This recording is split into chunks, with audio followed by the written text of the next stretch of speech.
వీళ్ళు అలాగే అంటూ ఆఖరికి పోయి ఎక్కడ తేలారు, తాడేపల్లిలో వైసీపీ జగన్మోహన్ రెడ్డి దగ్గర తేలారు కదా.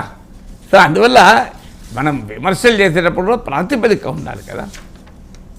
సార్ ఇక్కడ భారతీయ జనతా పార్టీ విషయానికి వస్తే చాలా పేర్లు వినిపించాయి సార్. గతంలో కామినేని శ్రీనివాస్ వైద్య ఆరోగ్య శాఖ మంత్రిగా పనిచేశారు, ఆయన ఎక్స్పెక్ట్ చేశారు.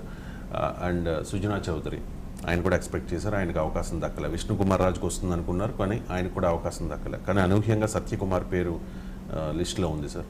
సో అంటే ఒకరికి పరిమితం చేయడం అండ్ సత్యకుమార్కే ఇవ్వడం అంటే ఏ యాంగిల్స్ చూసి అంటే సుజనా చౌదరి డెఫినెట్గా ఎక్స్పీరియన్స్డ్, ఎందుకంటే ఆయన కేంద్ర మంత్రిగా కూడా పనిచేశాడు, అనేక విషయాలపైన అవగాహన ఉన్నటువంటి వ్యక్తి.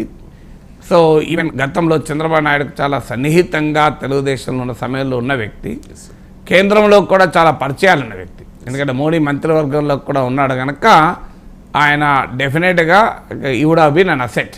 చంద్రబాబు నాయుడు ప్రభుత్వంలో కనుక ఉండుంటే ముఖ్యంగా కేంద్రముతో ఉండేటువంటి అంశాలు బహుశా ఆయనను క్యాబినెట్ హోదాలో ఢిల్లీలో ఆంధ్రప్రదేశ్ రాష్ట్ర ప్రతినిధిగా పెట్టే అవకాశాన్ని కూడా కొట్టిపారేయడం, అది కూడా క్యాబినెట్ హోదా. ఎందుకంటే రాష్ట్రానికి సంబంధించినటువంటి అనేక అంశాలు కేంద్రంతో ఉంటాయి. ఇప్పుడు రాష్ట్రంలో క్యాబినెట్ మంత్రి పని కన్నా ఢిల్లీలో కేంద్రంతో పనులు చేయించుకునే పని చాలా పెద్ద పని. ఆ విషయంలో సుజనా చౌదరి చాలా ఎక్స్పర్ట్ కూడా. 2014-2019 మధ్య కాలంలో కూడా ఆంధ్రప్రదేశ్కి రావాల్సిన అంశాలను తీసుకురావడంలో క్రియాశీలక పాత్ర పోషించాడు. అందువల్ల క్యాబినెట్లో ఉండుంటే డెఫినెట్గా అసెట్ అయ్యేవాడు, ఎందుకంటే పారిశ్రామికవేత్తగా కావచ్చు, ఆయనకున్న అవగాహన టాలెంట్ రీత్యా. కానీ బట్ ఏ కారణాలు ఏ ఈక్వేషన్లు, నేను ఇంతకుముందు చెప్పిన మళ్ళీ సామాజిక ఈక్వేషన్లు అవి కీలకమవుతాయి. సో చంద్రబాబు నాయుడు మొదటి నుంచి కూడా తన సామాజిక వర్గం వారు ఎక్కువ మంది ఇచ్చారేమో అని అనుకుంటారని కూడా చాలామంది దూరం పెడుతూ వస్తాడని తెలుగుదేశంలో చాలామంది చెప్తూ ఉంటారు. సో అలా నష్టపోయిన వారిలో బుచ్చయ్య చౌదరి ఉండొచ్చు, అలా నష్టపోయిన వారిలో సుజనా చౌదరి ఉండొచ్చు, అలా కొంతమంది ఉండే అవకాశం ఉంది. ఎందుకంటే చంద్రబాబు నాయుడు నారా లోకేష్ అయితే తప్పదు కదా. సో కేశవ్ కూడా రిప్రజెంటేషన్, ఎందుకంటే ఆయన ప్రతిసారి మిస్ అవుతున్నాడు. నేను ఇంతకుముందు చెప్పినట్లు ఆయన గెలిచినప్పుడు పార్టీ గెలవదు, పార్టీ గెలిచినప్పుడు ఆయన గెలవాడు. సో రెండూ గెలిచిన సందర్భం ప్రత్యేక సందర్భం ఇది. అందువల్ల ఆ నేపథ్యంలో ఆయనకు ఇచ్చి ఉండాలి. కానీ సుజనా చౌదరిని కనుక క్యాబినెట్ హోదా ఇచ్చి ఢిల్లీలో కనుక ఒక రిప్రజెంటేటివ్గా కనుక పెట్టగలిగితే అది తెలుగుదేశం ప్రభుత్వానికి ఆంధ్రప్రదేశ్ కూడా ప్రయోజనం ఉంటుంది. సత్యకుమార్కి ఇవ్వడంలో ఒక బేసిక్ పాయింట్ ఉంది. మీరు ఇప్పుడు తెలుగు రాష్ట్రాల నుంచి క్యాబినెట్లో కూడా తీసుకున్న వాళ్ళని చూడండి. మీకు కిషన్ రెడ్డి, బండి సంజయ్, ఆంధ్రప్రదేశ్ నుంచి శ్రీనివాస్ వర్మ చాలా క్లియర్గా ఆర్ఎస్ఎస్ లాయాలిటీకి పెద్దపీట వేశారు మంత్రివర్గంలో. నాకు గుర్తున్నంత వరకు సబ్జెక్ట్ కరెక్షన్, సత్యకుమార్ కూడా ఒరిజినల్ బీజేపీ, వేరే పార్టీ నుంచి వచ్చిన వాడు కాదనుకుంటాను, to the best of my knowledge. మీరు ఆయన ఇప్పుడు బయట నుంచి వచ్చిన వాళ్ళు మిగతా వాళ్ళంతా, బట్ ఇది ఒరిజినల్ ఆర్ఎస్ఎస్ బేస్డ్. సో అలాంటి వాళ్ళు కొంతమంది ఉన్నారు ఇప్పుడు బీజేపీలో, మీకు రఘురామ్ లాంటి వాళ్ళు, వీళ్ళు దేర్ ఆల్ ఒరిజినల్ ఆర్ఎస్ఎస్, ఇప్పుడు కాదు, వాళ్ళు ఎప్పటి నుంచో ఉన్నారు. సో సత్యకుమార్ అప్పటికే ఆల్ ఇండియా సెక్రటరీ కూడా ఉన్నారు పార్టీలో. సో మీకు క్లియర్గా కిషన్ రెడ్డి, బండి సంజయ్, మీ శ్రీనివాస్ వర్మ అయితే ఆశ్చర్యమే కదా, పురంధేశ్వరికి, సీఎం రమేష్ కాకుండా శ్రీనివాస్ వర్మకి ఇచ్చారు. సో చాలా క్లియర్గా ఆర్ఎస్ఎస్ నేపథ్యం నుంచి వచ్చిన వాళ్ళకు ప్రియారిటీ ఇవ్వాలి అని.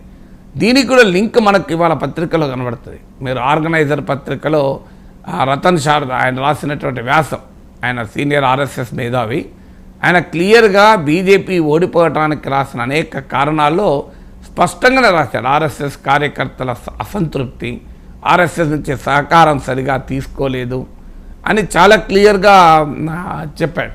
నేను చాలా కాలంగా మాలాంటి వాళ్ళు విశ్లేషిస్తున్న అంశాలే అని చెప్పాడు. సో అందువల్ల ఆర్ఎస్ఎస్ అసంతృప్తిగా ఉంది అని.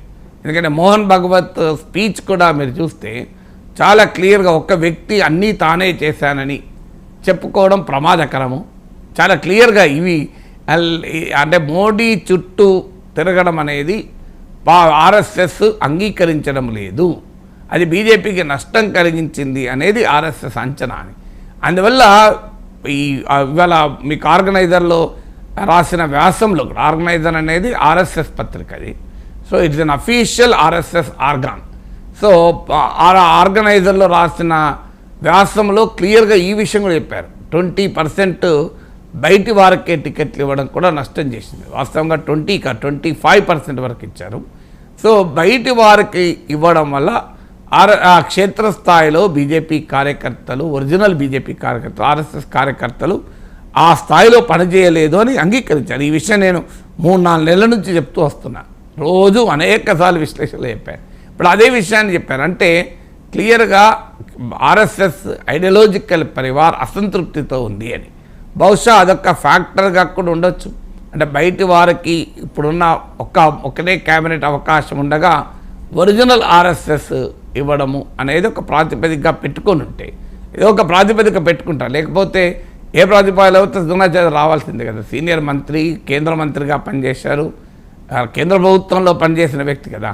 సో ఆ లెక్కన నాకు తెలిసినంత వరకు కేంద్ర ప్రభుత్వంలో పనిచేసిన వాళ్ళు ఎంతమంది ఉన్నారో ఎమ్మెల్యేలుగా. సో బట్ అంటే ఈ క్రైటీరియా ఏదైనా పెట్టుకొని ఉండాలి. ఆర్ఎస్ఎస్ లాయాలిటీ, ఆర్ఎస్ఎస్ బ్యాక్గ్రౌండ్ ఉన్న వారికే మేము ఇస్తామని. ఎందుకంటే కేంద్ర మంత్రివర్గంలో చూసినా అదే కనబడుతుంది. కేంద్ర మంత్రివర్గంలో కూడా పురంధేశ్వరికి ఇవ్వలేదు, మీకు ఈటల రాజేందర్కి రాలేదు, డీకే అరుణకు రాలేదు. వీళ్ళందరూ ఎక్స్పెక్టెడ్ కదా. సో అందువల్ల క్లియర్గా వాళ్ళ సమ్ బేసిస్ అనేది ఉండే అవకాశం ఉంది. అయితే బీజేపీకి ఒక్కటికన్నా ఎక్కువ స్కోప్ లేదు కదా. ఎందుకంటే గతంలో లాగా కూడా లేదు ఇప్పుడు. ఎందుకంటే 8 మందిలో 7గురికి ఒకరు చెప్పున ఏదో ఫార్ములా పెట్టుకొని ఉండాలి. ఆ లెక్కన బీజేపీకి ఒక్కరే వచ్చారు. మోడీ క్యాబినెట్లో కూడా టీడీపీకి ఒక్కరే ఉన్నారు కదా. సో అక్కడ ఇంకా వాస్తవంగా ఇక్కడ బీజేపీ, చంద్రబాబు నాయుడు బీజేపీ అవసరం లేదు.